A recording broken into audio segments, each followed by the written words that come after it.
Olá, tudo bem? Você está em mais um Book Tips aqui do canal Feminidade Redimida e aí eu vou falar hoje sobre mais um livro dos meus queridinhos, que é esse daqui, A Depressão de Spurgeon, um livro muito especial, A Esperança Realista em Meio à Angústia, do autor Zach Eswine, não sei como que pronuncia corretamente, mas é esse livro aqui da editora Fiel.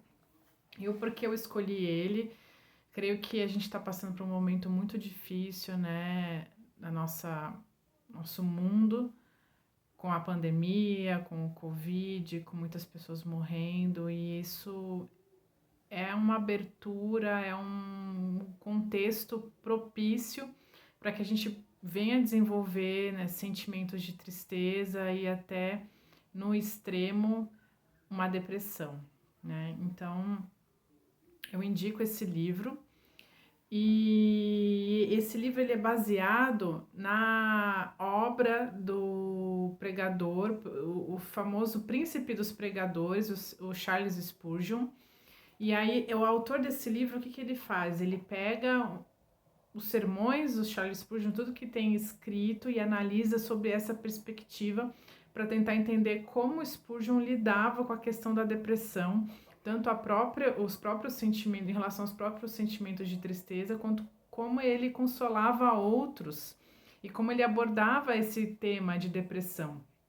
Claro que na época, talvez o termo que se usasse, que se usava no contexto do Spurgeon não era depressão, talvez melancolia, uma tristeza profunda, mas o próprio Spurgeon ele experimentou o que era isso, que era ter medo, que era ter tristeza profunda. Ele passou por uma experiência muito traumática quando o primeiro dia de inauguração do templo que ele construiu lá em Londres, que abrigava milhares e milhares de pessoas e ocorreu uma situação durante o culto, nesse culto de estreia, que houve um caos durante o culto. Alguém, acho que se eu não me engano, gritou fogo e as pessoas começaram a correr e pisotear umas às outras.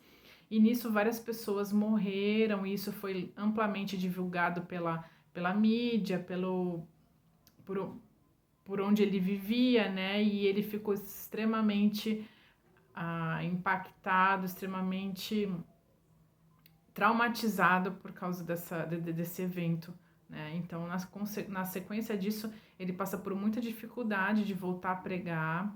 Ele chega a falar que toda vez que ele sobe, porque naquela época o pregador ele não ficava na frente, como é hoje num púlpito, ele ficava no meio, e aí havia como se fosse uma construção assim que projetava a pessoa acima da multidão, né? Porque também naquela época não tinha microfone. Então ele falou que sempre quando ele caminhava para aquele local de púlpito, ele tremia, ele tinha sudorese, ele sofria bastante por causa do trauma dessa situação, né? O que levou também a uma tristeza profunda. Então eu recomendo esse livro para se você quer meditar nessa questão da depressão, se você está passando por isso, ou você quer ajudar uma outra pessoa, você também trabalha e quer servir a Deus com aconselhamento, ajudando outras pessoas, é uma ótima oportunidade para refletir realmente o que é o sofrimento, a tristeza numa perspectiva bíblica. Será que o crente pode ter ou não pode ter? Será que é falta de fé ou não é falta de fé? Todas essas questões vão ser abordadas aqui nesse livro, então eu super recomendo essa leitura. Eu creio que você vai crescer muito lendo esse livro, tá bom? Um beijo, fiquem com Deus.